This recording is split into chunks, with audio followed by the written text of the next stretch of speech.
Olá, começa agora mais um Sala de Estar. No programa de hoje nós vamos falar sobre o lançamento do livro As Memórias de um Artilheiro Dentro e Fora da Caserna, de autoria de Silvio Luzardo. Há instantes, depois do intervalo.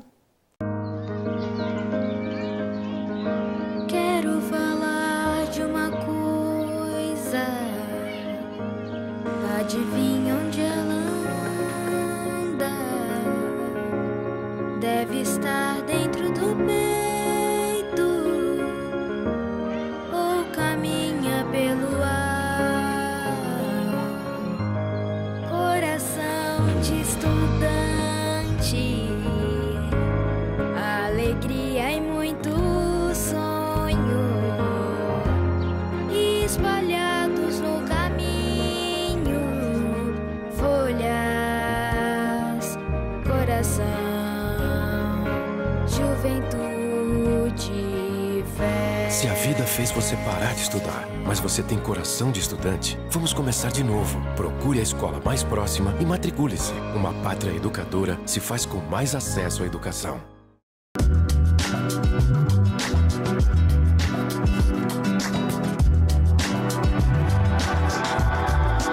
Estamos de volta com o Sala de Estar e no programa de hoje eu recebo o seu Silvio Luzardo. Seja muito bem-vindo ao nosso programa, seu Silvio. Obrigado pela oportunidade de conversar contigo e com o pessoal da Sala de Estar. Obrigada, então. Seu Silvio, o senhor é militar da reserva, né? Serviu no 29 GAC, Sim. o 29 que está completando agora no mês de maio 185 anos de existência. E o senhor está lançando um livro que vai ser lançado oficialmente no dia 6 de maio, aqui no Clube Internacional, aqui em Cruz Alta. E a gente lhe trouxe aqui para o senhor nos contar um pouquinho da história desse livro. Eu queria que o senhor me contasse, em primeiro lugar, como é que surgiu a ideia de fazer esse livro, contando e relatando um pouquinho da história do 29 GAC. Luciane, a história desse livro é uma homenagem à unidade que eu servi durante 21 anos. Mas essa relação não é de 21 anos, porque eu nasci no entorno da cidade, em 1947. Então essa afeição, esse vínculo, ele vem desde a época em que eu comecei a crescer. E outro fator importante foi que meu pai era integrante da artilharia montada. E eu, então, cresci dentro dessa unidade. Sim. E quando coube a apresentação para o serviço militar, por sorteio também eu fui escolhido para servir no 29. E com o passar do tempo, me permitiu, como eu sou jornalista e Psicopedagogo professor, também, né? Sim.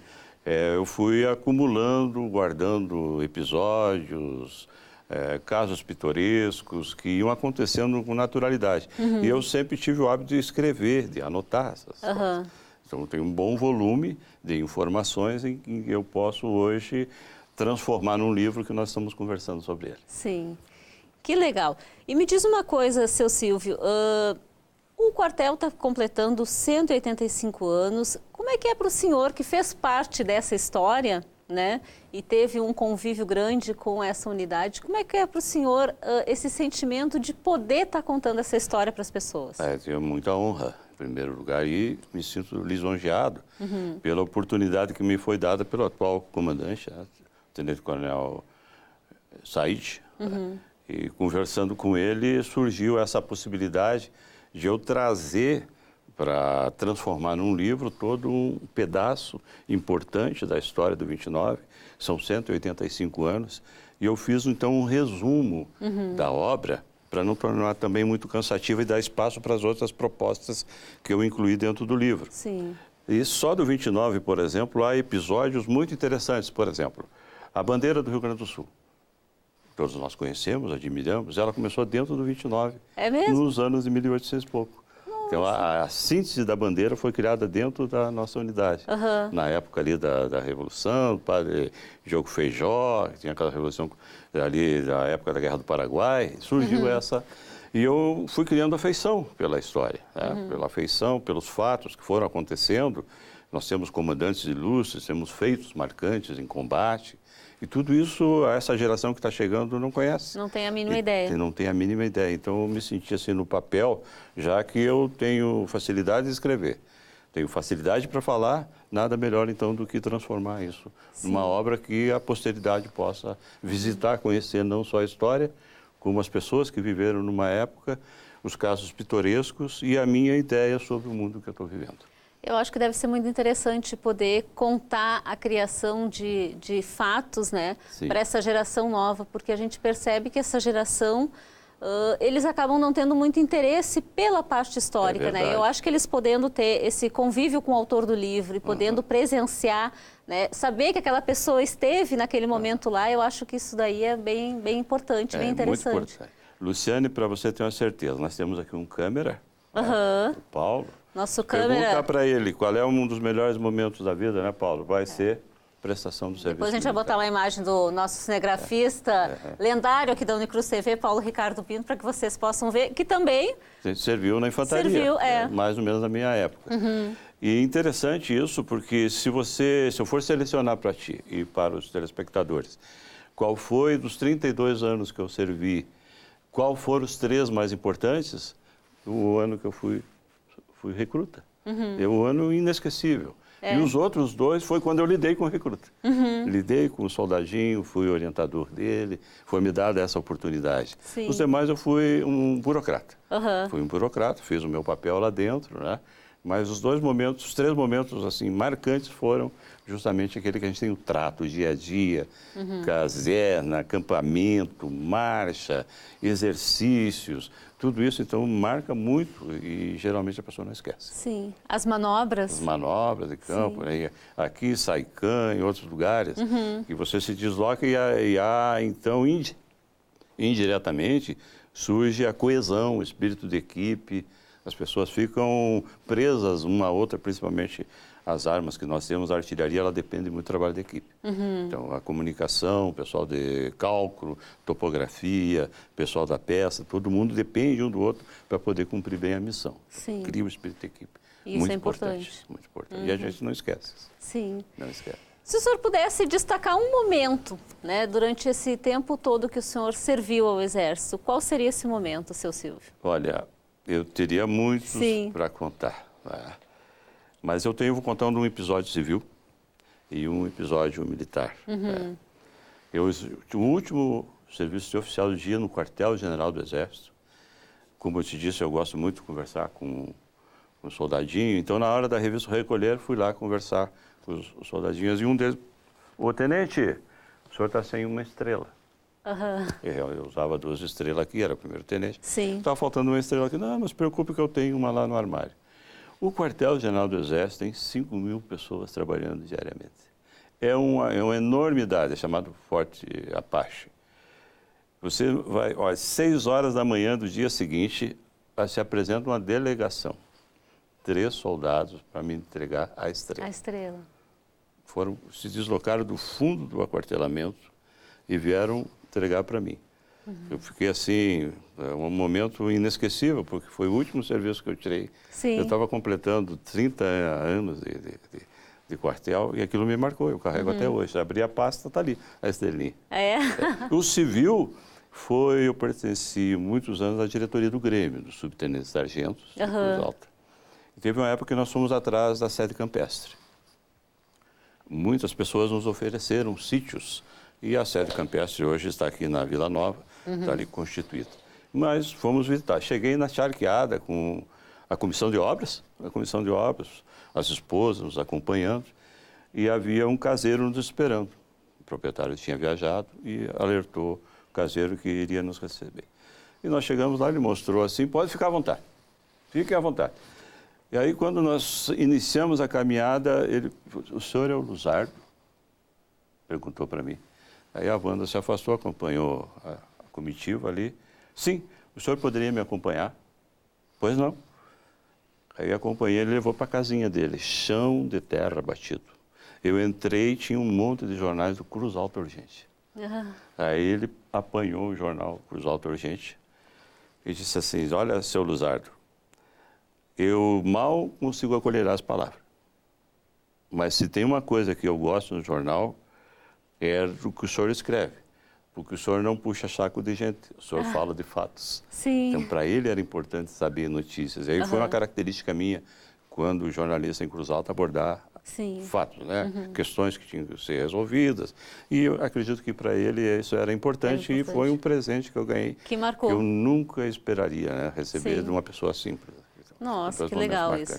Esse retorno é muito gostoso, né, que a gente receber. É uma coisa muito prazerosa. Mostra que o trabalho da gente marca e tem significado. É reconhecido até por uma pessoa que tem pouco estudo. Que tinha a predileção por aquele tipo de escrita. Sim. Que legal. E me diz uma coisa, seu Silvio, como é que foi esse trabalho de pesquisa e resgate para escrever o livro? Porque histórias tem muitas, mas o senhor teve que fazer um filtro aí, né? O resgate se deve, basicamente, aos apontamentos que eu fiz, à convivência com o pessoal que serviu na década de 40, das quais está o meu sogro, já falecido, meu pai também já falecido, José Ilair, aos meus tios, e também aos apontamentos, ao prazer de ler a própria história, e também, graças também à internet. A internet foi uma ferramenta indispensável para eu poder elaborar o livro em pouco tempo. Então, muitas coisas a gente tinha que buscar informações até na França, nos Estados Unidos, com historiadores aqui do Brasil, para te cercar aquela informação, não deixar ela vaga, né? Claro. Então, esse trabalho de pesquisa, eu tenho facilidade para isso. A internet, ela está ali aberta, mas você tem que saber onde alcançar. Claro. Então, foi muito interessante esse trabalho. E foram acontecendo. E em dezembro estava pronto o livro, né?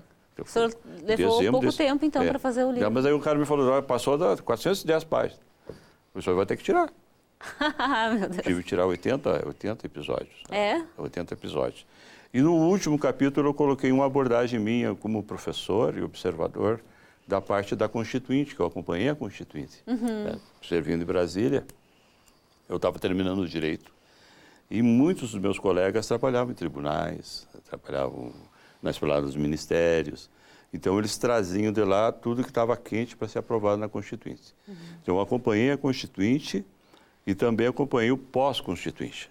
E como a sociedade e o mundo político convivem com essa novidade, né? Direitos e deveres. O Ulisses Guimarães era o presidente da Constituinte, estipulou como a Constituinte social, né? Então, o desdobramento de tudo isso, eu fiz uma abordagem, um olhar, e o outro sobre educação. Eu fiz uma abordagem também sobre educação, sobre tal aspecto. Eu comparei a educação brasileira com a do Uruguai, da Argentina, do Chile e do Peru. E só pelo simples fato de observar pequenas diferenças, a gente percebe como nós estamos atrasados em termos de educação. E o livro aborda isso também. Aborda isso também. Aborda isso. Essa é a sua quarta obra, né? Quarta obra. Como é que surgiu, né, o senhor sendo um militar, né? Como é que surgiu esse gosto pela escrita, seu Silvio? Conta um pouquinho pra gente. Foi interessante. Eu estava no Estado-Maior do Exército em 1988, e o NE publicou um concurso nacional de monografia sobre a presença do Exército Brasileiro na abolição da escravatura. E aí os meus colegas, um deles vai estar presente agora, o Krieger e o Otacílio, me estimularam, por que tu não faz, porque tu não representa, você tem condição, a gente dá um jeito. E realmente eles deram um jeito, eles conseguiram suprir a minha ausência no trabalho. E eu então me dediquei 1 hora, das 11 da manhã até o meio-dia, para fazer esse trabalho de pesquisa.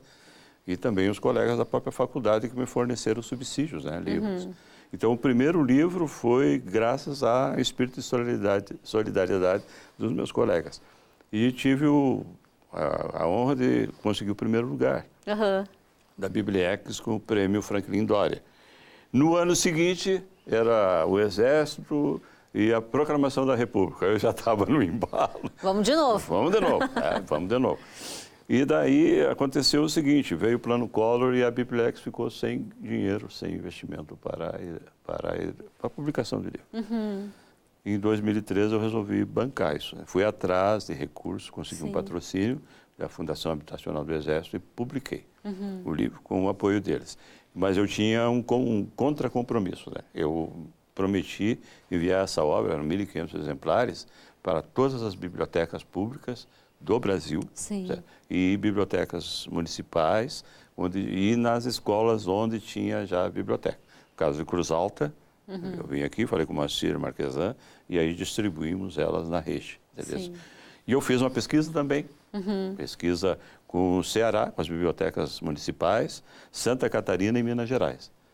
Tudo isso eu banquei. Eu banquei justamente para uma contrapartida em função do financiamento do livro, né? Sim. E eu mandei para o MEC o resultado dessa pesquisa, em 2004. O outro livro, Meu Cliente, Meu Amigo, que é o segundo livro, eu fiz ele muito rápido, porque eu tive uma passagem pelo Sebrae. E o Sebrae eu me capacitei em qualidade total. Convivendo com os treinamentos em Brasília no Sebrae, de 93 até 97, fui aprendendo. Claro. Fui aprendendo, vendas, marketing, e a questão foco, atendimento ao cliente. E saiu com naturalidade o livro. Saiu com naturalidade. Foi muito rápido o livro. E foi o segundo livro, o terceiro, a experiência com o psicopedagogo. Eu tive essa necessidade de buscar um conhecimento novo para atender o meu público de oratória. O meu carro-chefe é curso de oratória. Sim. Então, o curso de oratória tinha dois tipos de pessoas.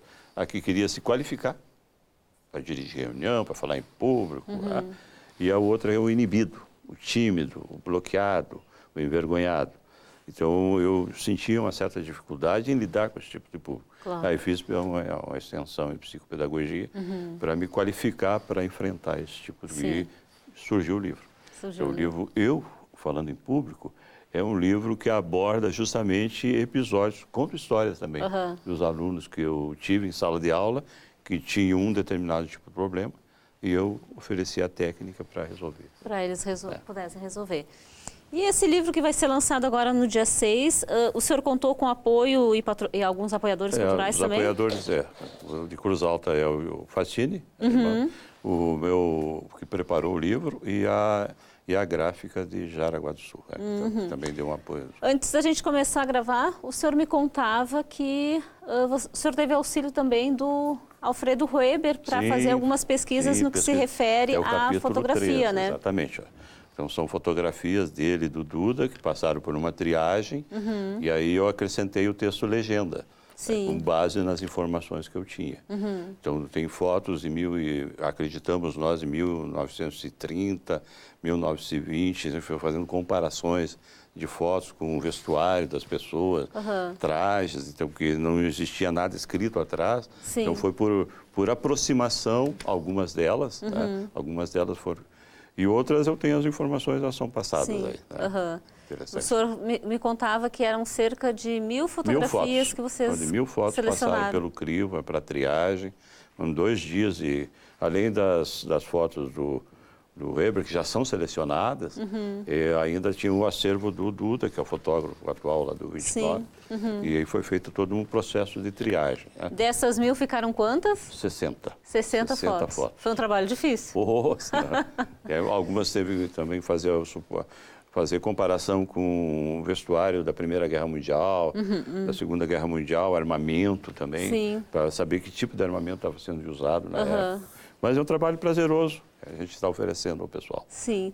E o senhor me falava também que, além disso, teve a contribuição de um arquiteto, né? Que vocês falam também de toda essa parte do... Sim, o Matheus também, graças à internet, eu conheci o trabalho dele. Qual é o sobrenome do Matheus? É Veronese. Então, o Matheus, ele... informando que estava preparando um trabalho sobre edificação militar, meu Deus, esse cara caiu. Entrei em contato com ele, se colocou à disposição, ele fez uma síntese da tese de mestrado dele. Entendeste? Então, ele está apresentando agora essa tese e ele fez um resumo da obra dele, especificamente sobre o 29. E o Henrique Madeira, que é o jovem escritor de Cruz Alta, ele faz o prefácio. E o Henrique Madeira ele fez uma coisa assim muito criativa. Ele nos leva no início do livro à atmosfera de 1909 de Cruz Alta. Entendeu? Como é que era Cruz Alta, qual era o nome das ruas, quais eram as famílias influentes, como se fosse um cocheiro.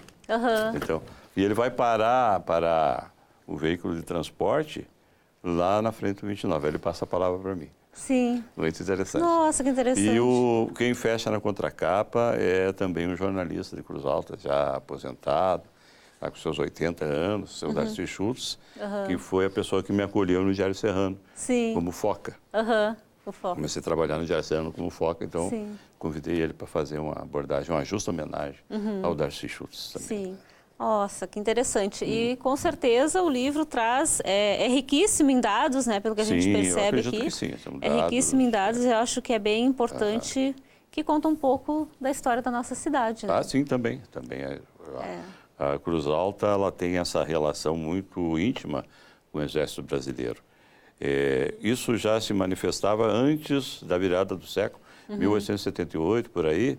A Câmara Municipal da época já requeria, junto ao presidente da província, precisamos de uma segurança. Né? E ela chegou em 1909, que foi o 29 de janeiro que veio para cá na época. O senhor sabe que algumas semanas atrás eu entrevistava aqui no Sala de Estar o comandante Humberto Ramos Vasconcelos, que é da EASA aqui de Cruz Alta, e nós conversávamos a respeito do projeto Nossa Bandeira, que busca fazer um resgate cívico e patriótico da questão de cantar o hino nacional nas escolas, né? De ter esse resgate cultural, não só no nosso município, mas em outros locais também. E nós falávamos da questão do quartel, né? Que as pessoas têm muita curiosidade em saber como é que é o quartel por dentro, o que as pessoas fazem dentro do quartel, né? E aí ele estava me falando que isso é uma oportunidade fantástica, assim, para ter esse contato com a comunidade, né? E que para as pessoas consigam desmistificar né, essa visão que elas têm de um quartel, né? Verdade. E eu acredito que a obra em si também vai proporcionar essa visão. Sim, essa visão. Essa visão da coletividade, da importância do outro, do trabalho em equipe. Isso é a característica, e principalmente porque a função básica da instituição militar, aeronáutica, marinha e exército, é formar cidadãos. Claro. Para a defesa nacional. Então, todo ano nós temos milhares de jovens. Acredito eu que poderia ser mais. Sim. Porque quanto mais jovens nós tivermos passando 6 meses, 1 ano dentro da instituição, eu posso afirmar para vocês que eles vão sair dali com uma ideia totalmente diferente do que é a pátria, o que vale uma bandeira, né? O que o trabalho de equipe, trabalhar junto, a ronda, para que ela serve, né? A marcha, a coesão que vai surgir disso tudo.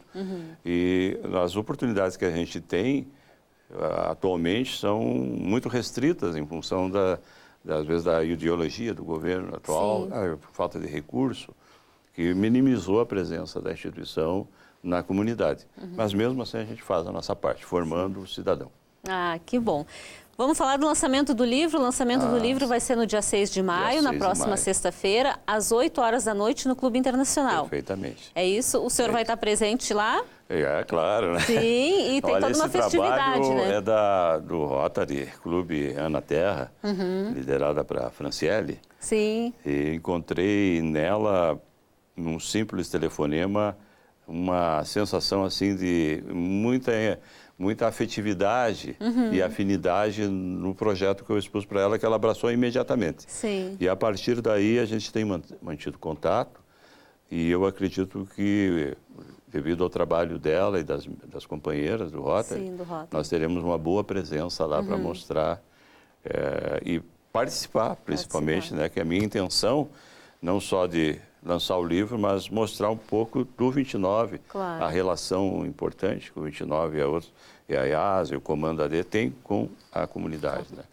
O civil e o militar tem que, nesse momento crítico do país, né, nós temos que caminhar juntos. É verdade, tem que manter essa relação. Para nos fortalecer. É verdade. A Franciele está nos devendo uma entrevista aqui no Sala de Estar. O Rotary Club faz um trabalho fantástico aqui em Cruz Alta. E eles têm um projeto muito legal, que é a Geladeira Cultural. Que a Franciele está convocada a vir aqui no Sala de Estar nos falar, né? A gente já está tentando organizar a agenda dela há um tempo e não está conseguindo, mas ela está convocada para vir aqui no programa nos falar um pouquinho desse projeto que incentiva a leitura, que eu acho que é extremamente importante, né? Nos jovens. Essa é uma das metas dos meus cursos, é incentivo à leitura. Sim. Eu tive um episódio agora numa empresa que eu trabalhei semana passada, lá em Florianópolis, e eu tinha uma aluna já de idade, negra. E mais 16 colegas que participavam da empresa, e ela ocupava a palavra, ela fluía. Com conteúdo, com significado, com ênfase. E aí ela terminou Falei assim, Dona Maria, por gentileza, informe os seus colegas quantos livros a senhora lê por ano. No mínimo 5.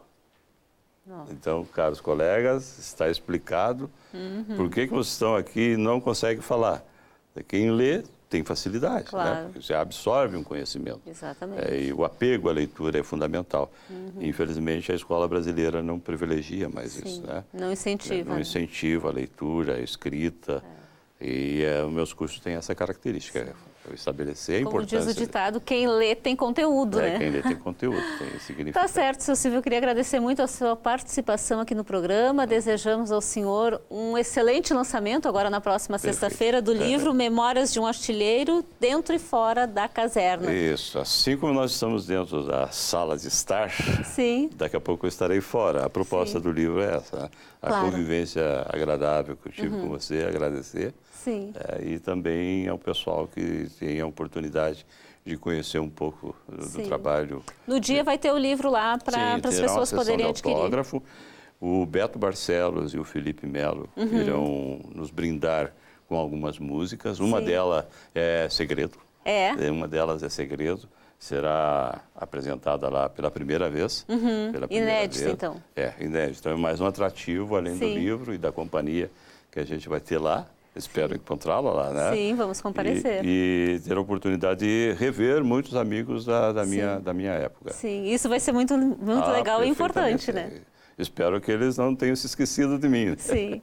Tá certo, seu Silvio. Muito obrigada, felicidades para o senhor. E quando tiver outro livro, por favor, venha aqui, nos traga, para que a gente possa dividir com o nosso público lá em casa. Muito obrigado pela oportunidade de conversar com o pessoal. Tá certo. O Sala de Estar de hoje vai ficando por aqui. Não esqueça, o lançamento do livro é no próximo dia 6 de maio, às 8 horas da noite, no Clube Internacional. Memórias de um Artilheiro, dentro e fora da caserna. Histórias de Cruz Alta, para que você fique mais informado a respeito da nossa cidade e conheça um pouco mais da nossa história. Hoje a gente fica por aqui. Semana que vem eu volto. Tchau, tchau.